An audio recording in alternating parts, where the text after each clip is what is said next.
exceeded a cap on enriched uranium. It would be the first known violation of the accord with Western powers since the U.S. pulled out of that agreement about a year ago. Trey Ying's watching all this live from our Middle East Bureau. He picks up our coverage this hour in Jerusalem. Trey, hello. Bill, that's right. The Iranians have made good on a threat to breach the stockpile limit for uranium laid out in the Iran nuclear deal. That according to the UN nuclear watchdog. Now, speaking today in Tehran, Iran's foreign minister, Mohammad Zarif, did confirm that his country broke the terms of the 2015 agreement for the first time. After President Trump pulled the United States out of the deal last year and reimposed heavy sanctions, Iran threatened to stop abiding by the terms of the deal unless it was renegotiated. European countries such as France, Germany, and Britain have worked to find a way for Iran to operate around U.S. sanctions, but their final attempt last week in Austria failed to come up with a solution. It's important to note that Iran is still keeping the uranium enrichments under 3.67%, far from a level that would allow them to create nuclear weapons. Although Iranian factions and leaders continue to partake in provocative military actions across the Middle East, both directly and with the use of proxies. Today, at the annual International Security Forum, the chief of Israel's Mossad spy service reiterated that intelligence indicates Iran is responsible for a series of attacks on Western-linked oil infrastructure this summer. Iranian Foreign Minister Zarif referenced the pressure Iran is putting on the international community during his remarks today. Only by illustrating authority we can put them in their place in negotiations, even if they are needed, because we never accept to yield to pressure. But if someone respects us, we'll enjoy our respect in return. With the uranium stockpile limit breached and also those attacks over the summer on Western-linked oil infrastructure and the shooting down of a U.S. drone, it does appear the Iranians are trying to position themselves to look for a way to negotiate forward with European partners and the United States. They're looking to bring more bargaining chips to their side of the table. Wow, watching all that. Thank you, Trey Ying's. A lot of moving parts on that. In violation of the nuclear deal that it struck with 6 countries and the European Union, exceeding the limit on how much low-enriched uranium it can produce, according to the International Atomic Energy Agency. This news comes more than a year after President Trump announced that the United States would exit the multilateral agreement, putting harsh sanctions back on Iran. So let's look at enriched uranium and why it matters.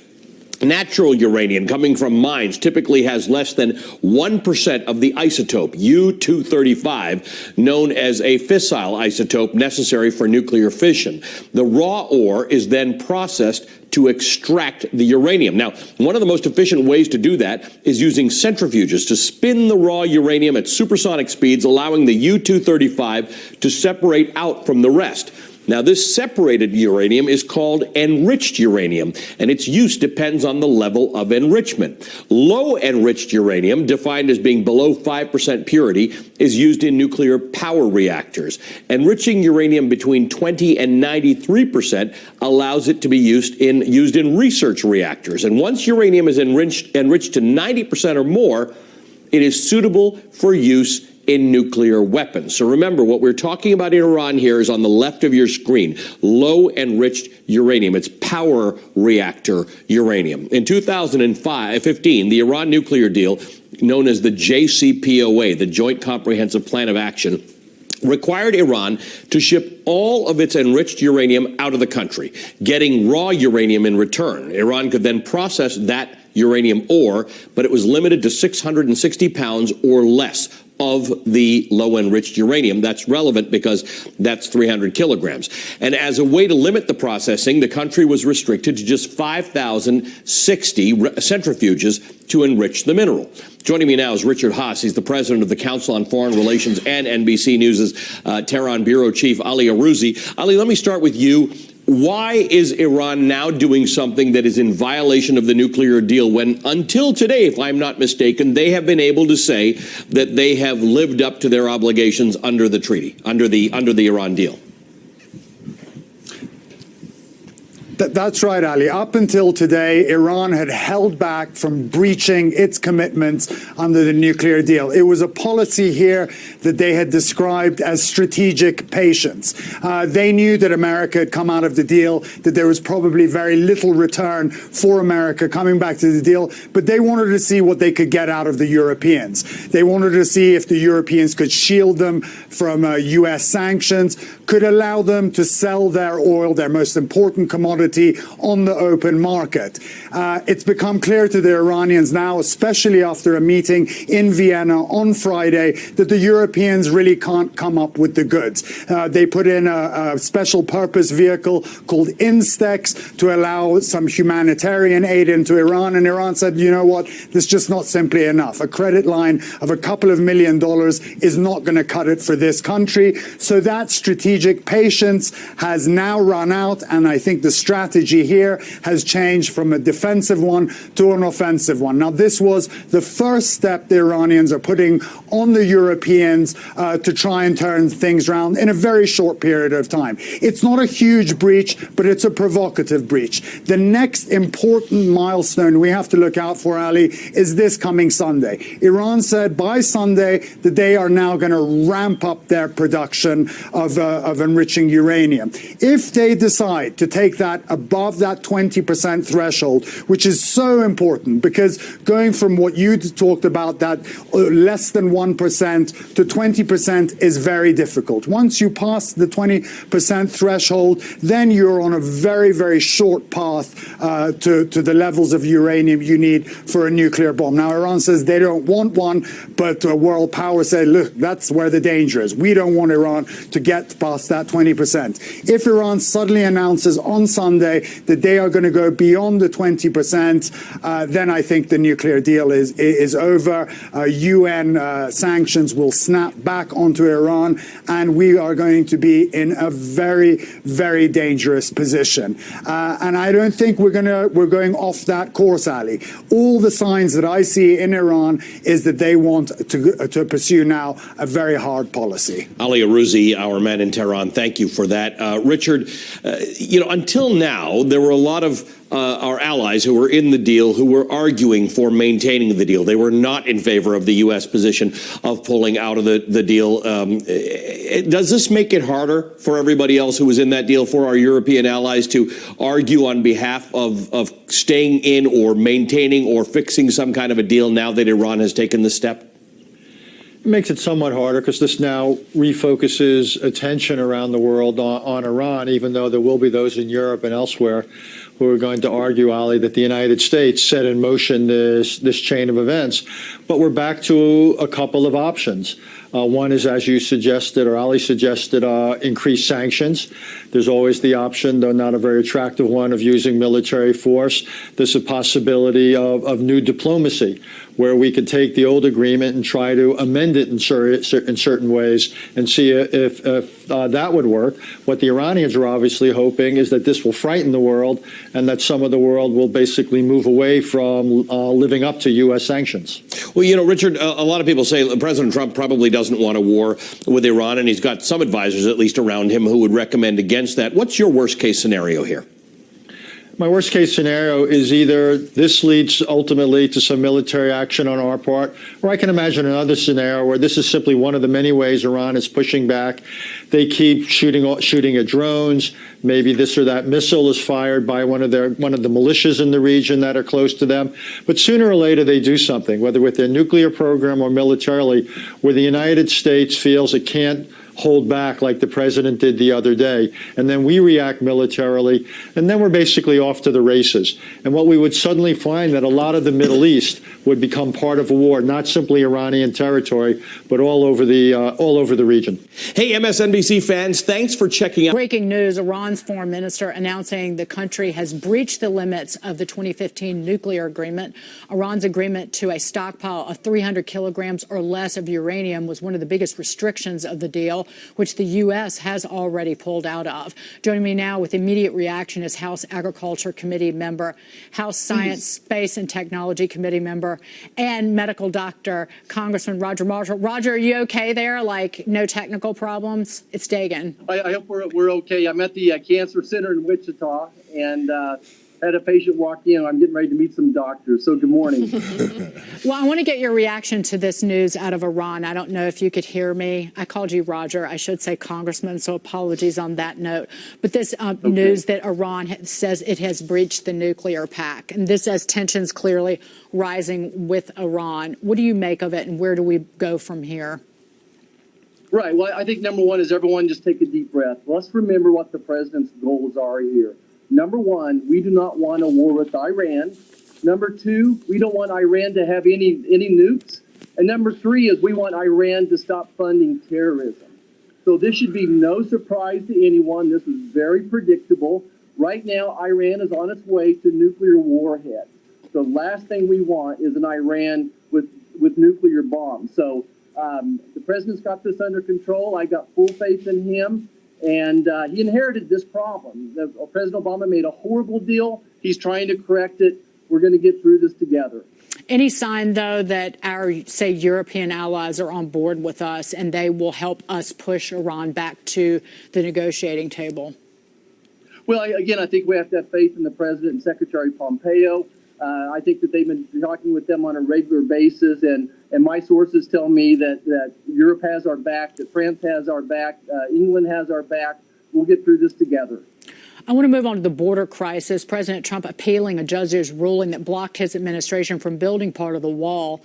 The president looking to use funds intended for anti-drug activities, arguing that the wall would not only help keep illegal immigrants out of the country, but also drugs. What do you make of this? Well, I think number one is the president was right. The president is right. We have to build the wall. I went to the border a year ago. I went down there this past week with a group of physicians from Congress, and it's 5 times worse. It looks more like a refugee camp where we're just being overwhelmed and flooded. So no matter what issue we go down, if we don't fix the wall, if we don't fix the border issue, none of this is going to be feasible. So it's tough times down there right now. Our Border Patrol is doing everything they can, but the conditions, the crowded conditions, are very tough. Is the federal government, though, allowing doctors into these facilities where the illegal immigrants, particularly minors, are being held? Yeah, absolutely. So we visited several of the processing centers, and we also visited one of their medical care clinics where they're giving care to the people that have measles and mumps and influenza, and they're dehydrated. They're getting the very best of care. There's physicians, nurse practitioners. We were very pleased with the care that the folks were being given down there. Congressman, which cancer center are you visiting right now? Well, I'm at the Cancer Center of Kansas in Wichita, Kansas. They got a great study going on here, working with CMS on a new cancer treatment. What treatment is it for, out of curiosity? Is it? Yeah, it's probably it's going to be used for glioblastomas, pancreatic cancers. It's a new gene therapy, and there'll be lots of other uses for it as well. Yeah, glioblastoma, which took the life of not only Vice President Joe Biden's son and Senator Ted Kennedy, but also, of course, Senator John McCain and my brother-in-law. And it's a cancer that is extremely deadly, that paltry little has been done to really advance the treatment of it and extend the life of those battling it, very often young men. So, Congressman, do me a favor. I've spent much of the last 5 years in a cancer center, so you give everybody a big hug there for me, please. Oh, thank you so much, and thank you for support. And I'm glad we have a president and Congress that's supporting cancer research as well. Indeed, and also Vice President Joe Biden, he has done that as well, and he wants to occupy the White House. So this is a bipartisan effort, I will say that. Congressman, great to see you. Thank you. Thanks for having me. Atomic Energy Agency says that Iran has stockpiled more enriched uranium than allowed in the 2015 nuclear deal. IAEA inspectors reported back from the Islamic Republic after the claims that Iran has accused European powers of not doing enough to help save the nuclear deal after the U.S. withdrawal and its actions since then over the last few weeks. Let's take a closer look at the dispute around the 2015 nuclear deal. U.S. President Donald Trump pulled out of the agreement last year and imposed tough new sanctions 3 months later. In May, Iran announced it would pull back on some of its commitments under the deal by increasing production of low-enriched uranium. And Iranian and European leaders met on Saturday in Vienna to try and save the agreement, but there was no breakthrough, and Iran has accused Europe of not doing enough to protect it from U.S. sanctions. We have 3 live reports for you in this news hour. Patty Culhane will join us from Washington, D.C., and Natasha Butler is in Paris. But let's begin first with Dorsa Jabari in Tehran. So, Dorsa, how significant is this decision then by Iran? Well, Hazem, this was a decision that was already made. This is just the fact that they've carried out on what they said they were going to do. On July 17th, the spokesperson for Iran's Atomic Energy Organization said that they were going to increase production and exceed this 300 kilogram of a stockpile of low-enriched uranium at a level of 3.67%. This is something we knew that was coming, and it is now here. Now, the important point is the foreign minister, Javad Zarif, has said that this is, in fact, what the European signatories of the nuclear agreement have forced Iran to do, to scale back their commitments. And it is within the agreement for the Iranians that they are allowed to do this under the nuclear deal to ensure that the other parties withhold their end of the deal. Now, the second phase of this scaling back their commitment will come on July 7th, when the 60-day period for the European deadline, for the European signatories to respond to the concerns that the Iranians have, is the deadline. And the Iranians have said that at that point, their second phase of scaling back from this agreement will be to increase the percentage of enriched uranium. They will go from 3.67% up to 20%. That is what we know they're capable of, but they haven't decided here what percentage they will go up to. This is really a test, I think, of what will come from the Europeans in the coming days. The Iranians are trying to say that they're not happy with how the Europeans are upholding their end of the deal. They haven't seen any of the benefits from this nuclear agreement, and there is no point for them to actually abide by it 100%. For now, they are scaling back their commitment step by step. It's not an all-out abandonment just yet. So we'll have to wait and see as to what the Europeans will do in the coming days to see what the Iranians will respond with. Certainly is an opening question what they will do after this. Let's try to get a sense of that now from Paris. Natasha Butler is live for us from there. So, Natasha, what do the European powers do now? Because up to now, they have appeared sympathetic to Iran's situation, wanting to do what they can to salvage this deal. But with this action now by Iran, this puts them in something of a difficult position now, doesn't it?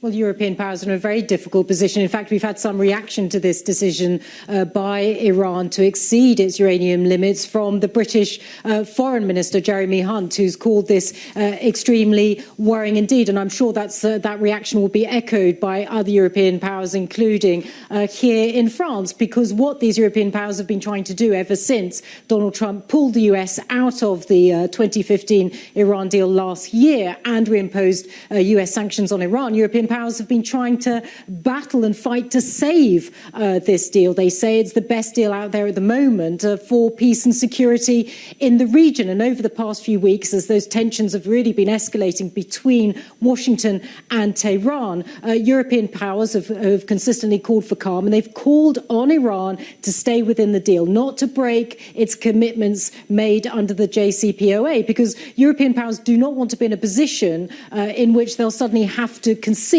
that perhaps Iran is breaking this deal, because that would be a huge blow to their diplomatic powers and credibility. And it's something they simply don't want to see happen, because they believe it would be very dangerous, that it could potentially lead to Iran having a nuclear weapon. It is why they've put in place a system that they hope will work in some way to enable some trade between Iran and Europe. It's called Instex. It's a special payment system which allows for trade outside of the dollar currency, but it's only going to be for small goods, some medical or humanitarian items. So it's never going to persuade the big multinationals like the French oil giant Total to do trade with Iran again. And really, this is the problem, because Iran is saying to Europe, you're not doing enough to shield our economy from these US sanctions. Instex, it seems at this stage at least, isn't enough. And Iran really seems to be turning up the pressure on these European powers, on Berlin, on Paris, on London, on the EU, to really do more. All right, Natasha, thanks for that. Natasha Butler in for us. So over there in Washington, Patty, they're just waking up to this news. But should it be surprising to people there, given this ratcheting up of tensions that we've seen between the US and Iran? This almost seemed inevitable. I don't think it'll come as any surprise because Iran did telegraph that this was going to happen. I want to point out we don't have any reaction yet from basically anyone in Washington, but it's the Independence Day holiday this week, so most of Washington basically just empties out. That said, we are told that the White House will issue some sort of statement in the coming hours. We'll, of course, bring that to you when we get it. But in the past, what we've seen is the National Security Advisor, John Bolton, he's come out and said, if they do this, then all options are on the table. I think the biggest question now, though, is how much status John Bolton has with the President of the United States. What we know is that when the President went to Korea, John Bolton wasn't there for that historic trip, but Tucker Carlson was. He's a Fox News talk show host who's very close to the President. He has been rallying against John Bolton and saying that basically he's too much of a hawk. He's trying to start a war with Iran, and he's told the President reportedly that if you go to war with Iran, you, excuse me, you will not be reelected. So right now it's clear that Tucker Carlson, who is much more of a dove when it comes to Iran, he has the ear of the president. Where that's going to leave where the White House stands on this, well, we'll have to wait and see in the coming hours and days. All right, Patty, thanks for that. Patty Cohen in Washington. Mentioned earlier, Iran declared that it has now surpassed the low enriched uranium limit that it agreed to in the 2015 nuclear deal. The White House responded by saying that it would continue its maximum pressure campaign on the regime until Tehran changes course. This comes amid increasing tension with Iran after the Iranians shot down an American drone 2 weeks ago and President Trump nearly launched a retaliatory strike. For more on what today's announcement means, I'm joined by Kareem Sajapur. He's a senior fellow in the Middle East program at the Carnegie Endowment for International Peace. Welcome back. Great to be with you. Help us explain the significance of Iran blowing past this low enriched uranium threshold. So I think just as the United States builds leverage against Iran with economic sanctions, Iran builds leverage against the United States by either reconstituting its nuclear activities or escalating in the region. And so I think it was predicted and predictable that Iran would eventually start to increase its stockpiles of low enriched uranium. It will start to reduce its cooperation with the international weapons inspectors.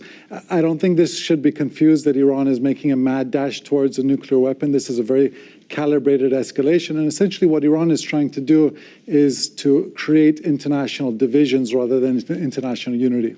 As you mentioned, this is something of a two-pronged strategy to both sort of test the limits of the deal and how far they can get away with that. But then also, if you believe U.S. intelligence, to disrupt the flow of oil, as we saw the damage to those tankers coming out of the Persian Gulf. Is your sense that this approach is going to work for the Iranians? Are they going to get their goal?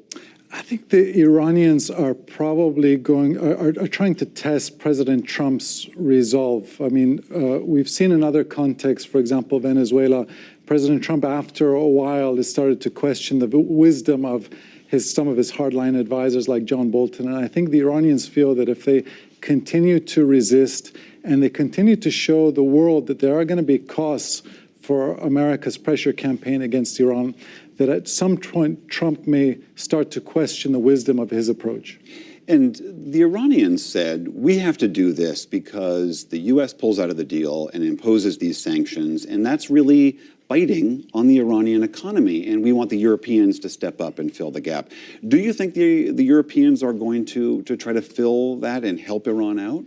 It's very difficult for Europeans because essentially U.S. sanctions force companies and countries around the world to make a very simple choice. Do you want to do business with America or do you want to do business with Iran? So even though the Europeans are sympathetic to Iran, they believe that it's the Trump administration which violated the nuclear deal and is provoking Iran to escalate.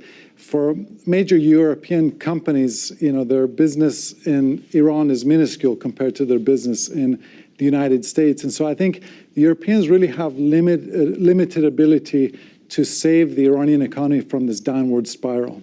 So how do you imagine, you touched on how the president might be getting cold feet about further escalation, but play it out. How do you imagine that the U.S. will respond? We heard the president say, the Iranians are playing with fire. What do you imagine happens next? I think we're in a dangerous situation because President Trump has simultaneously provoked an escalatory cycle with Iran while also making it clear to the world that he doesn't want conflict, that conflict is not good for his re-election campaign in the United States.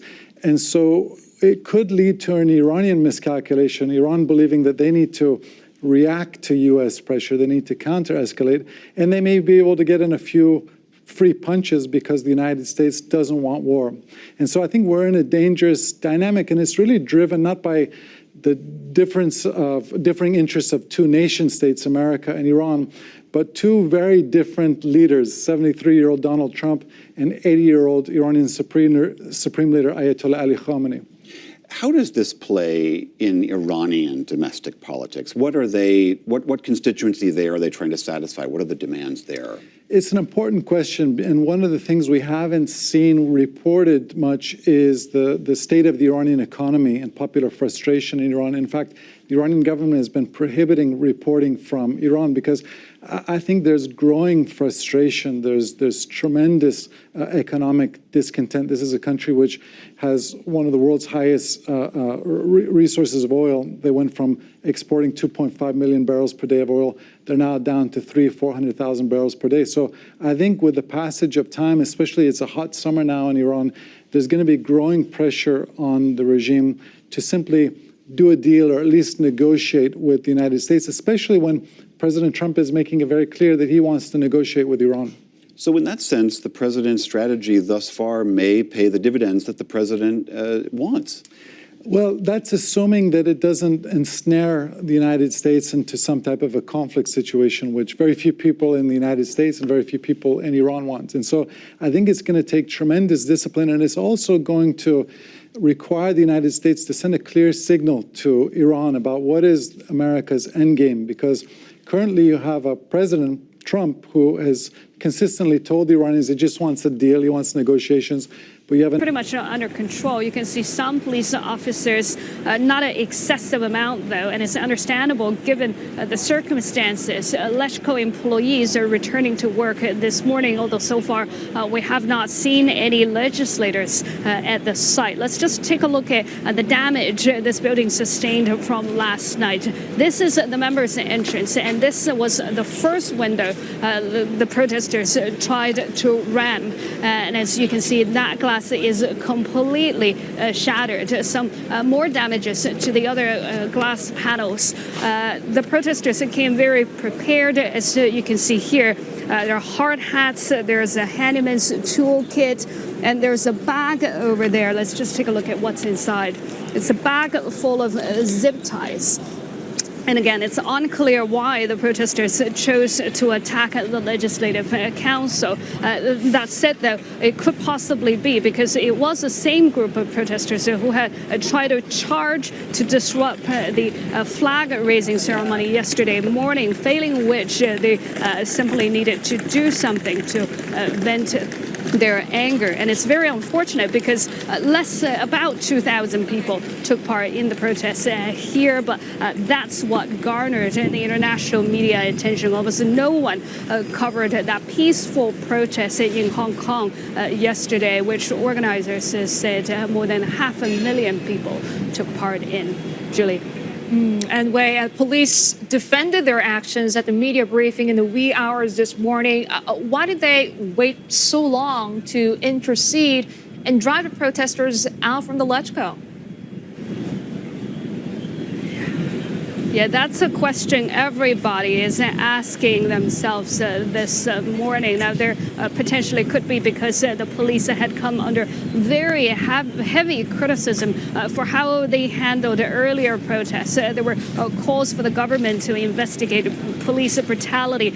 So police possibly was trying to show a maximum amount of restraint. But that's the police commissioner, Stephen Lowe, also specifically mentioned a couple of reasons. He said the police officers, when they were inside, they were attacked by an unknown white powder. So he has simply had to protect this man. That's why he called on them to retreat. That said, though, that statement is a little harder to understand because all the police officers at the scene were equipped with gas masks. Of course, there is a lingering suspicion by a lot of journalists and pro-democracy legislators that the police had done this intentionally.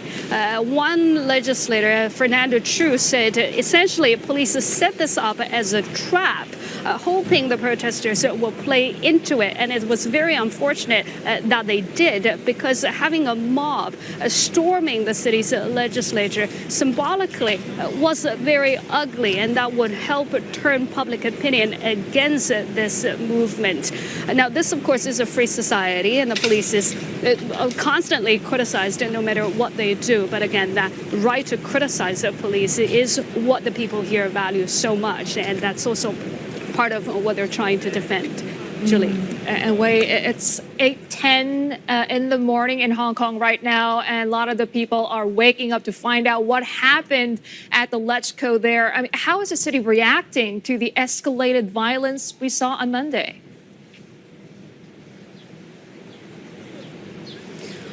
Right now, the signal is a bit hard to read. There's still some disruptions in the city. Most of the roads have reopened, but there are still stretches that are still close to the traffic. Some garbage trucks that came in earlier to clean up this area, most of them have moved out.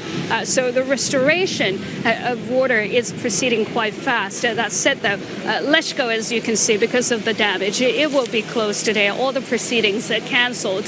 The government house will be closed today as well, and the Education Bureau have told the schools to make contingency plans because probably not all students can make it to school. Traditionally, the public in Hong Kong has a rather low tolerance for acts of violence, and the Bar Association and the Solicitors Association in the city have condemned this takeover of the legislature. That said, though, from what I've seen on Facebook among a lot of my Hong Kong friends, some people also say that they, even if they don't endorse the violence, they understand why the young people have chosen to act this way, and that's partly because all the peaceful demonstrations so far, in their opinion, have not yielded any results. One reporter on Twitter had also pointed out that Karen Lam did not appear in public for 14 days before yesterday, but then she appeared twice within 12 hours. There is a lot of suspicion that she was clearly trying to take a political advantage of this situation, and a lot of people are not receiving that very well. Julie.